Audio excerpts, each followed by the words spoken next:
Hello everybody and welcome to part 1 of What If Two Omni Heroes United, or as we've been calling it behind the scenes, Project Windy Hindy.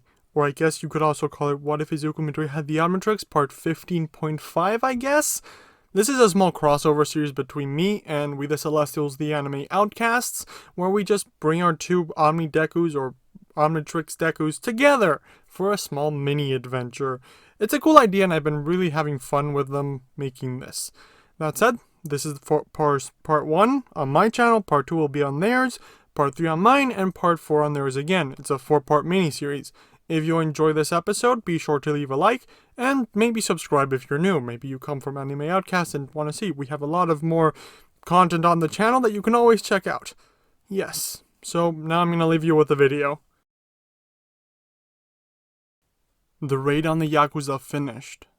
After going through some medical checkups, Midori returned to the UA dorms, where he found Albedo, a Gawan who had accidentally taken Izuku's form, fighting Bakugo. After a lengthy battle with him, both Bakugo and Midoriya were suspended for fighting on school grounds without permission. A week later, long after Midoriya's suspension had ended, he returned to the Night Eye Agency to continue his work studies. Now, as you all know, our investigation on the Yakuza has ended.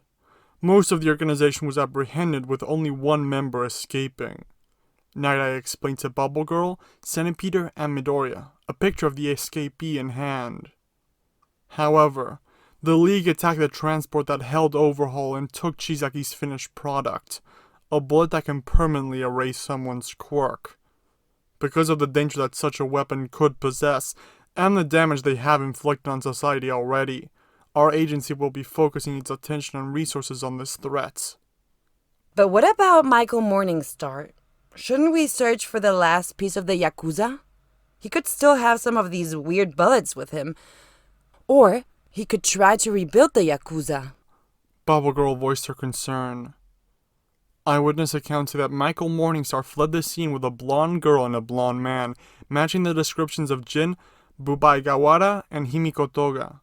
So we have reason to believe that he has joined the League. Searching for one is the same as searching for the other, Night Eye explained, responding to his sidekick's worries. If there are no more questions, then this meeting is concluded. Before Night Eye could give everyone their assignments, Midoriya raised his hand. Yes, Midoriya, Night Eye said, looking at him with an indifferent look. Where's Mirio? Shouldn't we be letting him know as well? Midoriya asked, concerned that his upperclassmen might be missing out on some important information. Mirio took more damage while fighting the Yakuza than most of us, so his leave is slightly longer. But he's already been filled in on the situation when we were in the hospital, Night Eye explained. Now as for assignments, Changeling and Bubble Girl, you two will go on patrol and make sure everything in the area is running smoothly. We're still heroes and have to keep the people's minds at ease, not to mention keep an air of normality. In the meantime, Centipede and I will be starting the investigation. Midoriya, you came into contact with the League before, not to mention you were abducted by them, so your experience will be important later on. But for now, be sure to smile. Trying to force a smile on his face, Midoriya nodded, heading towards the door with Bubble Girl. She guided him to a changing room where Midoriya put on his uniform before leaving to patrol the area. At an abandoned construction site, a couple blocks away, a portal manifested. Once it had fully opened, a purple Merlinisapian, a gray and black rhinoceros-like humanoid, and a man wearing a black and purple outfit stepped out. Are you sure we have the right dimension? The man wearing the black and purple outfit asked, slightly impatient. He was the one who had brought them there, after looking through a couple of different dimensions. He wasn't getting paid enough for all this work.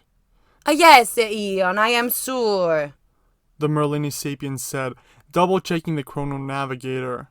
The screen was glitching, turning off and on seemingly on its own, so she hit the device twice, trying to get the screen to stop doing that.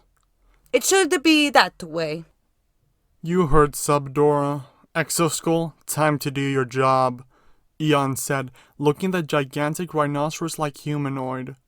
Yeah, time to smash, Exoskull said, slightly excited as he got ready to charge. He rushed forward at full power, breaking through wall after wall until he reached the main street. Ian tossed Sabadora a small device, which, although it came out of nowhere for her, she easily caught. When you find the arm, let me know. I'll go make sure we aren't rudely interrupted. Ian then opened up a portal and vanished into the time stream.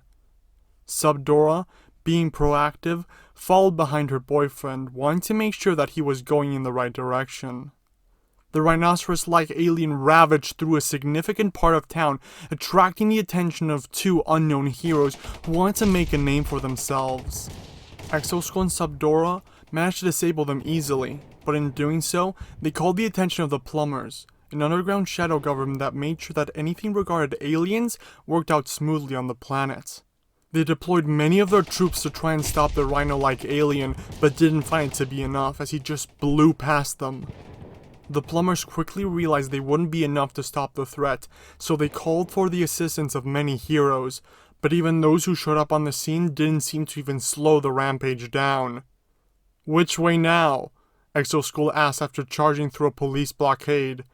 Give me a moment, Sabadora said, hitting the tracker repeatedly until the screen turned back on. It only took 2 hits. Turn left, Sabadora directed. "You got it, baby," Exoskull said, continuing his rampage. He abruptly turned while making sure his girlfriend didn't fall off his back before then continuing charging, breaking through a building. Exoskull just kept going, following his girlfriend's directions. While he continued his rampage, Bubble Girl and Midoriya responded to where the rhino was supposed to be, only to find an utterly peaceful street. "Do we have the wrong place?" Midoriya asked the sidekick. Hold on, let me double check. Bubble Girl responded, pulling out her phone. Before she could even unlock the screen, the newly designated villain burst out of a building, sending pieces of it flying to the air. Many of those pieces of debris were heading towards civilians, among them, a little kid who in fear had dropped his ice cream. Without thinking about it, Midoriya activated the Omnitrix, just hitting it. No matter what transformation he got, Izuku was confident he could somehow help those people. He emerged from the ensuing flash of light as Crystal Fist, using diamond constructs to block the pieces of the building that were about to hit people. "Are you alright?" he asked the kid, who was now looking at him in awe, not knowing what to say. The kid could not bring himself to speak, so he slowly nodded. Knowing the kid was safe, Midoriya turned his attention to the other people around. He had elected to let the villain go in order to save lives and now had to make sure everyone was alright. I'll make sure the civilians are safe. Changeling, you follow the villain and try to stop him. If you fail, it'll reflect badly on the Night Eye Agency. Bubble Girl commanded, knowing that she wouldn't be able to help much against such a bulky guy, but Midoriya might stand a chance. "Roger," Midoriya responded, making a board out of diamonds and falling behind the villains. He quickly caught up to them, erecting a barrier in their path. What?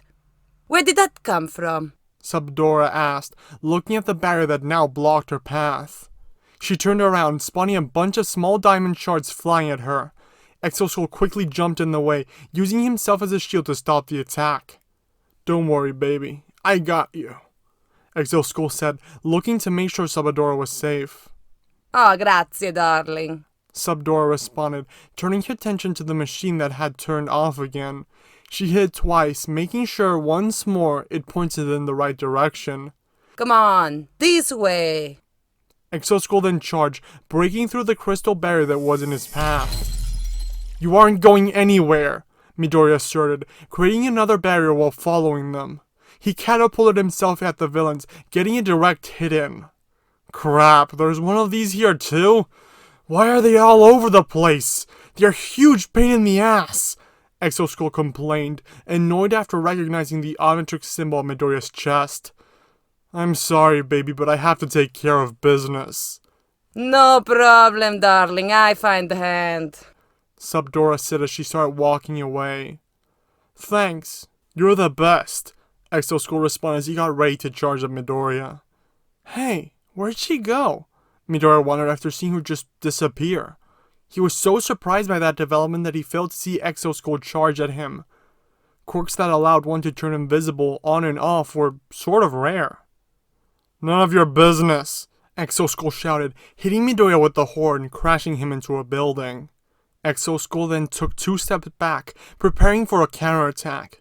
He knew how tough people like this could be, so he was ready for anything. A diamond spike came out of the dust cloud, striking at Exoskull.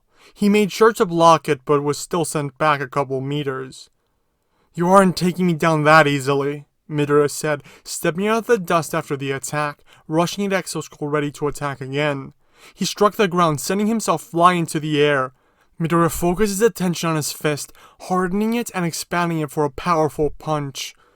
As the punch came from above, Exoskull used his jet boosters to quickly move out of the way.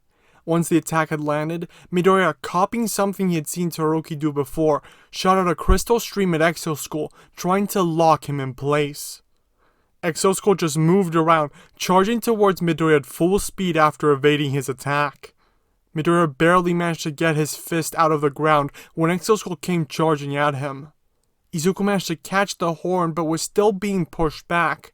He'd already been hit with that particular attack, so he quickly managed to come up with a counter, forming diamonds behind to stop the movement.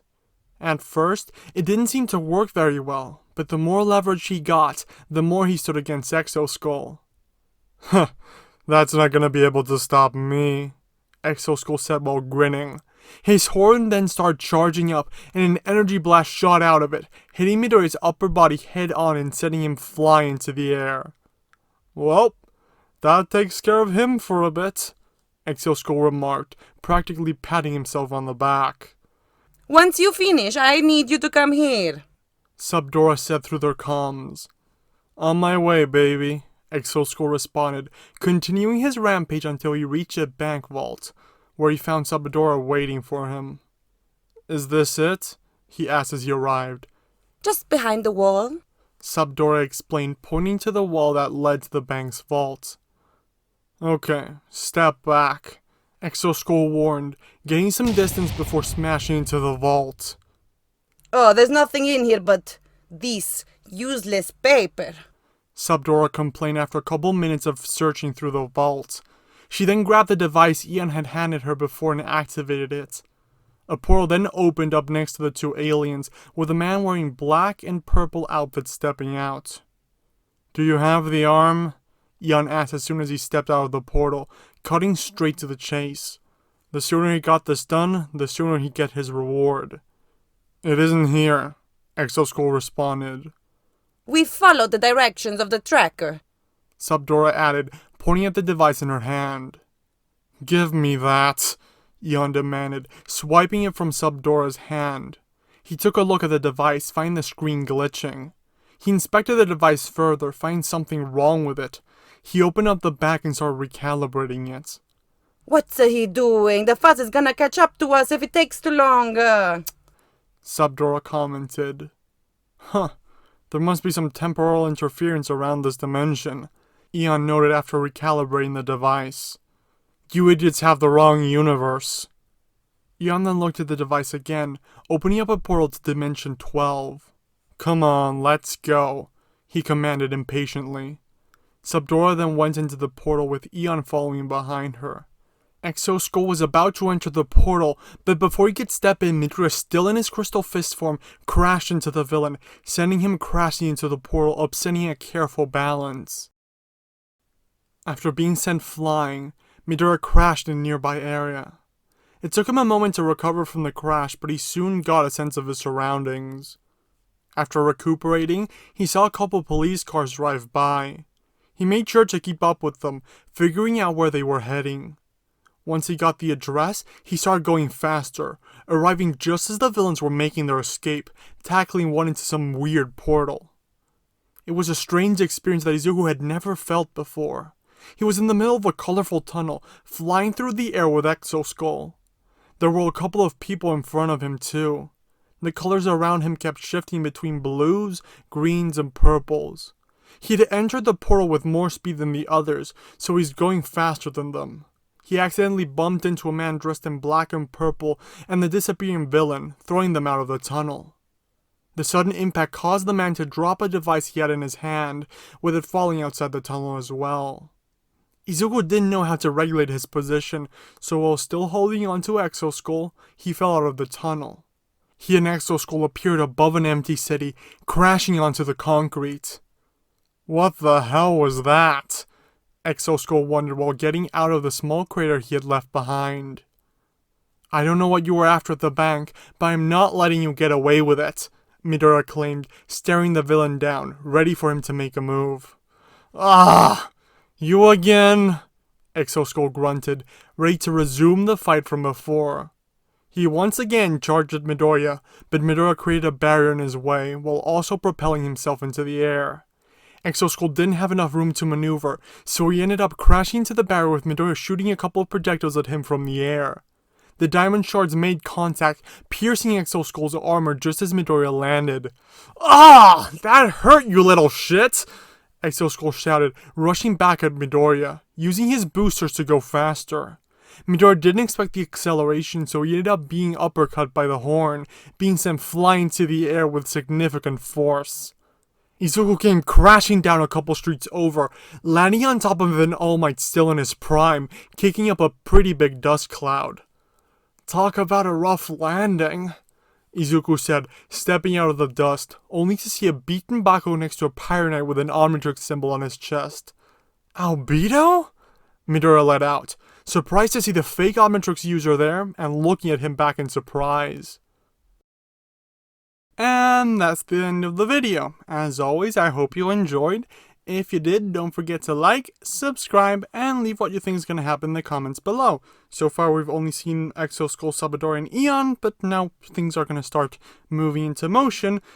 Because, well, this is a collaboration project with We the Celestials, the Anime Outcasts, and we're going to do the things together. Yes! That said, keep an eye out on their channel, as the next video should be out, I don't know when, in the next few days, maybe a week or two. I don't know exactly the time frame. Yes, so keep an eye out on their channel. I also want to thank Red, the person I've been collaborating with on this project mostly, for editing this video. And yeah, go check them out. They have a lot of cool stuff, including their Omnideku series, which is going to be relevant for this mini-series. So if you enjoy mine, you might enjoy theirs, which I think they have, well, Red has done a very good job writing his version, and I really like what he's doing with that.